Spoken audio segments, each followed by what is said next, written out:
दोस्तों, आज हम बात करने वाले हैं एक ऐसे नशे की जिसने सिर्फ लोगों की जिंदगी ही नहीं बदली, बल्कि पूरी दुनिया की राजनीति और युद्धों को भी प्रभावित किया।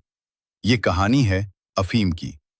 एक समय ऐसा था जब भारत की मिट्टी से उगने वाली अफीम पूरी दुनिया में जाती थी, और इसी अफीम की वजह से एक ऐसा युद्ध हुआ जिसने इतिहास की दिशा बदल दी। इस कहानी को समझने के लिए हमें 1000 साल पीछे जाना होगा। भारत में अफीम का इस्तेमाल बहुत पुराना है। प्राचीन समय में इसे नशे के रूप में नहीं, बल्कि दवा के रूप में इस्तेमाल किया जाता था। आयुर्वेद और यूनानी चिकित्सा में अफीम को दर्द कम करने, नींद लाने और कई गंभीर बीमारियों के इलाज में उपयोग किया जाता था। धीरे धीरे ये दवा से आगे बढ़कर एक आदत बन गई। कुछ लोग इसे नशे के रूप में भी इस्तेमाल करने लगे। मुगल काल में अफीम का उपयोग और ज्यादा फैल गया। खासकर अकबर के समय अफीम का उत्पादन नियंत्रित तरीके से किया जाता था। उस समय यह शाही खजाने के लिए भी एक आय का स्रोत बन चुका था। कई क्षेत्रों में किसानों को पोस्त यानी पोपी की खेती करने के लिए प्रोत्साहित किया जाता था। लेकिन भारत में अफीम की असली कहानी तब शुरू हुई जब अंग्रेज भारत आए। 18वीं सदी में ब्रिटिश ईस्ट इंडिया कंपनी ने भारत में अपना नियंत्रण मजबूत करना शुरू किया।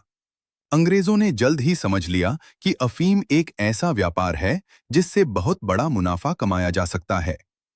इसके बाद बिहार, उत्तर प्रदेश और बंगाल के कई इलाकों में किसानों को अफीम की खेती करने के लिए मजबूर किया जाने लगा।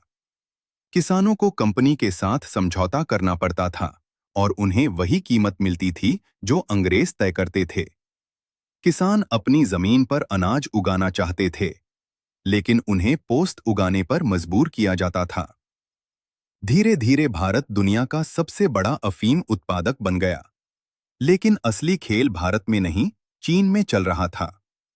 उस समय चीन में अफीम का नशा बहुत तेजी से फैल रहा था। अंग्रेज भारत में पैदा हुई अफीम को चीन भेजते थे और वहां उसे बेचकर भारी मुनाफा कमाते थे। कुछ ही वर्षों में लाखों चीनी लोग अफीम के आदी हो गए। चीन की सरकार को जब इस खतरे का एहसास हुआ तो उन्होंने अफीम के व्यापार पर रोक लगाने की कोशिश की। लेकिन अंग्रेज इस व्यापार को छोड़ना नहीं चाहते थे। यही टकराव बाद में एक बड़े युद्ध में बदल गया, जिसे इतिहास में ओपियम वॉर्स कहा जाता है।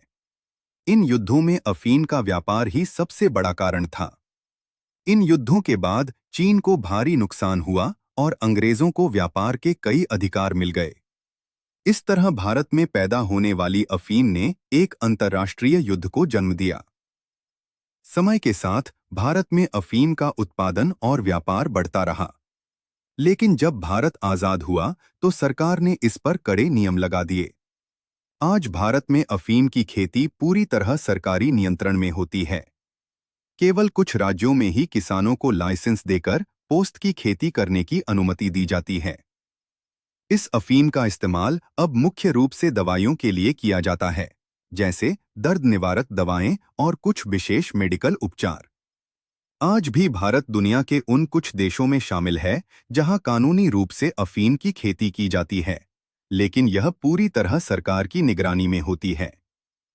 तो दोस्तों, अफीम की यह कहानी सिर्फ एक नशे की कहानी नहीं है। यह कहानी है व्यापार की, लालच की और इतिहास के उन फैसलों की जिन्होंने पूरी दुनिया को बदल दिया। अगर आपको ऐसी ही रहस्यमयी और इतिहास से जुड़ी कहानियां पसंद हैं, तो वीडियो को लाइक करें और channel the land of shadow को सब्सक्राइब जरूर करें, क्योंकि यहां हम बताते हैं इतिहास के वो सच जो किताबों में अक्सर छिपे रह जाते हैं।